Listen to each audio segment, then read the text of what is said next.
for her valuable briefing.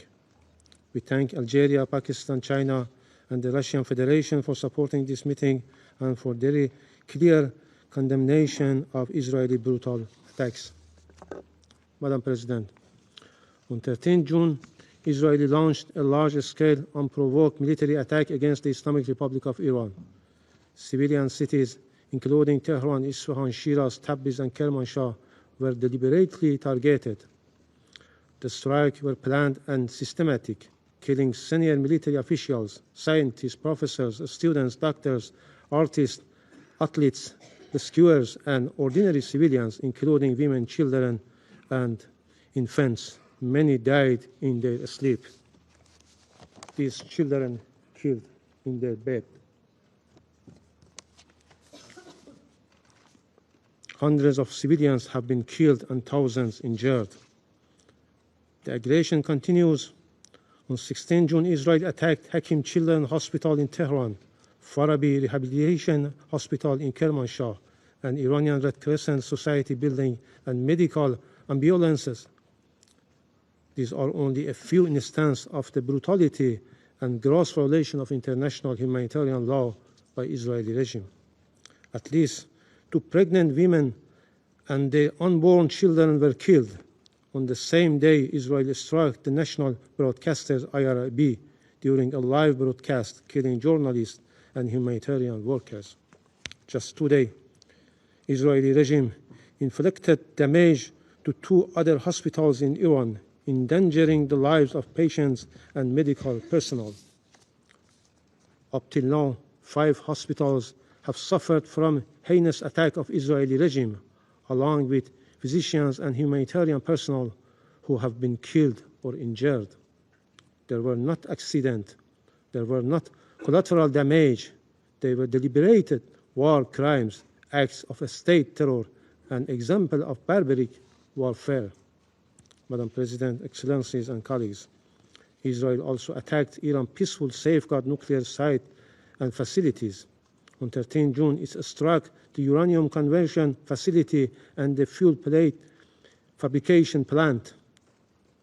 On 18 June, it targeted centrifuge production sites in Tehran and Karaj, both under IAEA monitoring. On the 19th June, it attacked the Arak heavy water reactor built under the JCPOA terms and IAEA safeguard with no proliferation risk. These attacks violate the UN Charter, international law, the IAEA Statute, and Security Council Resolution 2231 and 487. Israeli strikes are an assault on the global non-proliferation regime. Security Council Resolution 487, which was adopted unanimously, clearly states that any military attack on the safeguard nuclear facilities is an attack on the entire IAEA safeguard system and the NPT itself. The Security Council must implement its resolution. If the Council fails to act now, it will send a message that international law and resolution apply selectively. If the non-proliferation regime collapses, this Council will share responsibility with the Israeli regime. Madam President, despite Iran's repeated warning about the threats of our peaceful nuclear sites and facilities, the IAEA Director General has failed to act. His silence undermines the agency's authority, neutrality, and credibility. The IAEA cannot remain silent while safeguard facilities are attacked. This inaction must end. Israel openly declared that it will continue this strike for as many days as it takes. We are alarmed by credible report that the United States, as a depository of NPT, may be joining this war. Any such support violates the NPT and undermines global security. The selective invocation of international law by US, France, using it when convenient, discarding it when it constrains their allies, is a form of institutional hypocrisy that gravely undermines the credibility of this Council and the international law.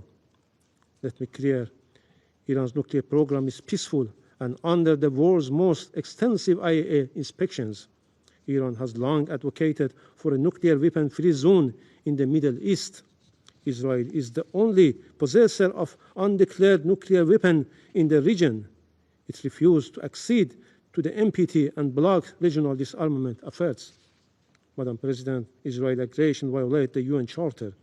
It breached the basic principle of prohibition of the use of force. It violates Iran's sovereignty and territorial integrity. It violates international human rights law and targets innocent civilians and threatens the right of life and security of our people. This regime committed war crimes, crimes against humanity and state terrorism. It attacks on safeguard nuclear facilities, set a dangerous precedent for global security. Madam President, the already dire situation has been exacerbated by mounting and irrefutable evidence of direct involvement by the United States in this illegal war of aggression. The US has publicly threatened to strike Iran's safeguard nuclear facilities. Such acts constitute a flagrant violation of Article 2, Paragraph 4 of the UN Charter and a breach of the sovereign equality of states. These reckless statements and actions emanate from the head of a state who is a permanent member of this Council and entrusted with primary responsibility for international peace and security, and an irresponsible behavior. Madam President, Iran has exercised its inherent right to self-defense under Article 51 of the UN Charter. Our response has complied fully with international law, including humanitarian law. We have taken all necessary precautions to protect civilians. Iran will continue to exercise this right as long as the Security Council fails to discharge its primary responsibility under the Charter and until the Israeli aggression is fully and unequivocally terminated. The Security Council must act now. We reiterate our call on the Security Council to determine the Israeli illegal use of force and armed attacks against Iran are a breach of peace and act of aggression. Adopt binding and enforcement measures under Chapter 7 to halt the aggression and prevent its recurrence. Condemn clearly the violation of Iran's sovereignty and targeting of our safeguard nuclear facilities. Address the risk of wider regional war, especially the unlawful involvement of a third country. Madam President, the lies and fabrication used by the representative of Israeli regime and its Western allies don't work anymore to whitewash and justify its horrendous crimes. International law is clear. There is no right for Israel to commit this act of aggression, no right to attack and target civilian infrastructure or safeguard nuclear facilities, no legal or moral cover for war crimes. The so-called preemptive attack and existential threat claims used by this terrorist regime and its allies to justify aggression have no basis in international law, and to conduct acts of aggression, kill innocent people, and violate the territorial integrity of states. These are false excuses for Israeli aggression. Iran has never initiated any war, while Israel, as an occupying and terrorist regime, has a long and dark history of illegal use of force, violation of all legal international norms, assassination, and nuclear secrecy that destabilize the entire region. The selective use of international law by certain members of this Council expose dangerous double standards that endanger international peace and security and undermine the credibility of this body. Without the support and protection of certain Western states, especially the United States, Israel could not have been able to commit this aggression with such impunity. This complicity must be recorded by history. Finally, Madam President, Council's failure to act at this critical juncture would constitute a profound abdication of the Council's responsibilities and a grave betrayal of fundamental principles of the United Nations. Inaction will embolden the aggressor, undermine international law, and send a message of dangerous impunity to the world. Thank you, Madam President. I thank the representative of the Islamic Republic of Iran for his statement, and I give the floor now to the representative of Israel. Madam President, I would like to thank the Secretary General, USG De Carlo, and Director General Grossi for your remarks. Madam President, Before I begin my remarks, I must address the representative of the Islamic regime in Iran. Mr. Iravani, how dare you? How dare you write 5 letters in the last week, come before this council, demand a session, and ask the international community for sympathy? How dare you ask the international community to protect you from the consequences of your own genocidal agenda? Have you no shame? For years, your supreme leader, Ayatollah Khamenei, has publicly and repeatedly called for the destruction of Israel and the United States.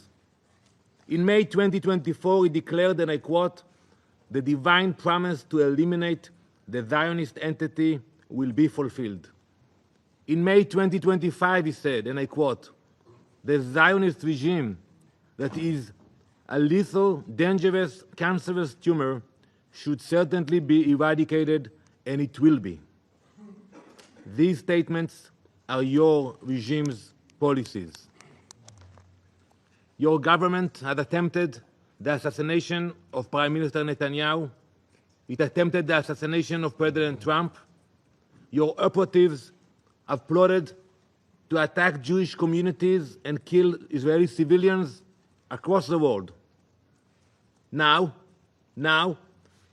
with innocent blood still dripping from your hands, you come here asking for sympathy.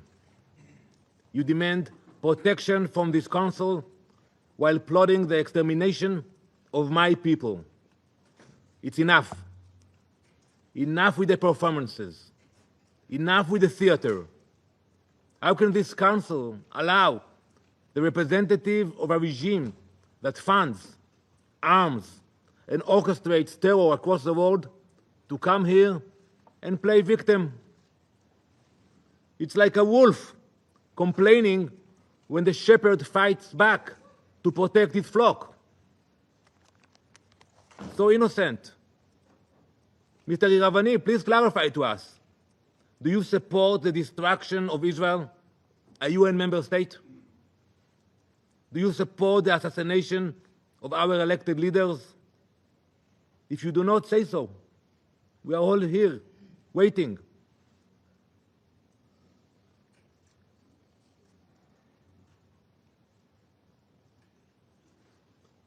This council should put an end to this charade, once and for all. Mr. Iravani, you are not a victim. You are not even a diplomat. You are a wolf pretending to be a diplomat. And we are done pretending otherwise. Madam President, on Wednesday night, Iran launched a ballistic missile directly at a hospital. And by the way, I listened to your word. You mentioned that we attacked hospitals. I ask you to provide a list of the hospitals that Israel attacked in Iran. We know what we are doing. If we attacked hospitals, show us the locations, show us the names and the list. Iran launched a ballistic missile directly at a hospital, Soroka Medical Center in Beersheba, the largest hospital in southern Israel. It was struck by a precision-guided missile fired by the Islamic Republic of Iran. This hospital serves over 1 million people, Jews, Muslims, Christians, Druze, Bedouin. It is a vital provider of emergency and trauma care. Iran hit it in purpose. There was no military bases around, no mistakes, leaving those million people with severely reduced access to medical service. This was not a misfire. This was not a mistake. Iran has proven its ability to strike strategic targets with accuracy. This was a deliberate act. It is a blatant violation of international law, a war crime, and a calculated attempt to murder the most vulnerable. Let this council understand what that missile really signified, that no one is safe, that if Iran will target a hospital with a ballistic missile, it will target anyone, anywhere, with anything they have. Today, it was Beersheba. Tomorrow, it could be Brussels, Soon, it could be Boston. Iran is rapidly expanding its ballistic missile arsenal. Today, its longest-range missiles can travel over 2,000 kilometers. That already puts Eastern Europe in range. But Iran is not stopping there. Iran is developing missiles with a range of over 4,000 kilometers. That would place every European capital, London, Paris, Berlin, Rome, within striking distance. And when that milestone reaches, what comes next? New York, Washington, the US entire East Coast. Before Israel took action, that reality was approaching faster than you could imagine. Council members, do you believe that such a regime will hesitate to threaten entire populations with nuclear armed missiles? Can you guarantee? Especially a regime which chants death to America, death to England, death to Israel, and so many others. Because that is where the world was heading. Israel is stopping it. Iran has already enriched uranium to near weapons-grade levels. It cannot be denied. We saw the reports. It has built deep underground facilities designed to survive bunker-busting bombs. It has advanced missile delivery systems. And it has lied to the IAEA and the world at every step. There must finally be an acknowledgement that there is no greater threat to international peace and security than a nuclear Iran. The Soroka strike of our hospital should end any illusion that this threat is theoretical. Iran is not just building the capability, it is using it. We will never allow those capabilities to go nuclear. While the Ayatollah shout death to America and death to Israel, many on this council dismiss those threats. While Iranian missiles fly, the UN urges restraint and de-escalation while ignoring Iran's nuclear ambitions altogether. That weakness, that detachment from reality, that hypocrisy is what allowed Iran to get as far in its nuclear program as it did. It is what allowed Iran to sow chaos across the world. And let's analyze it for a minute. The Iranian regime has exported thousands of drones which have killed many civilians. It has harmed Hezbollah in Lebanon, Hamas in Gaza, the Houthis in Yemen, Shiite militias in Iraq, extremist groups in Syria and Africa, and criminal networks in Latin America and Europe. It's a war machine, stretched all around the world. Its reach is not limited by borders, its hatred is not limited by reason, and its ambition is not limited by geography. We have already seen the consequences. Terror attacks in Argentina, Iranian agents uncovered in European capitals, proxy missile strikes on Gulf states. This is Iran's vision for the world, and it's happening in real time. Right now, Israel is the focus point for that murderous vision. Just yesterday, Iran launched another ballistic missile, this time carrying cluster munitions at a densely populated civilian area in central Israel. Cluster munitions are designed to spread multiple explosions over a wide area. It deliberately fired these munitions at civilians. Iran's intentions could not be clearer. Bloody murder. 29 civilians have been killed and almost 900 wounded by Iranian missiles. The only reason the number isn't higher is because of Israel's advanced defensive capabilities. So yes, Israel acted because we understand the cost of waiting. We will not wait for another threat, whether that is rockets, missiles, terrorists, or an atomic bomb. Israel acted as a last resort. This was the final window of opportunity to prevent Iran from acquiring nuclear weapons, and it came only after diplomacy had been exhausted. Israel cannot and will not accept this situation. Operation Rising Lion was launched to neutralize an imminent and existential threat, and we are doing so in full compliance with international law. Israel is strictly following the law of armed conflict, including the rules of distinction, proportionality, and precautions in attacks. That's why I'm waiting for the report about the hospitals. Our strikes are aimed at military objectives based on reliable intelligence. Every measure is taken to minimize harm to civilians. Iran launches indiscriminate barbaric missile attacks. They deliberately target population centers. This is the difference between a democracy acting in defense of its people and a brutal regime targeting civilians.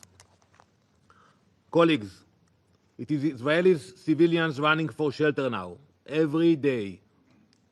But something many of you also seem not to understand is that when Israel acts, we are not only defending our people, we are defending yours. As German Chancellor Merz said, and I quote, Israel is doing the world's dirty work. We are the first target, but we will not be the last. We are holding the line between civilization and genocidal jihadist imperialism. Iran doesn't just want to destroy Israel. It wants to remake the world order. One missile, one terror proxy, one destroyed hospital at a time. So no, we do not apologize for defending ourselves.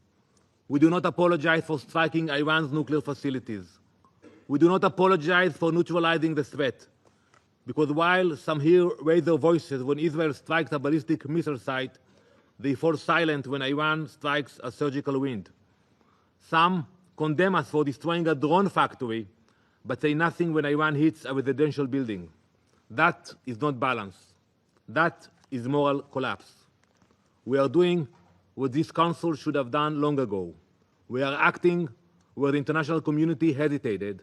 We are stopping a threat that endangered the entire world. Though our homes, our families, and our children are under threat, we will not stop. Not until Iran's nuclear threat is dismantled. Not until its war machine is disarmed. Not until our people and yours are safe.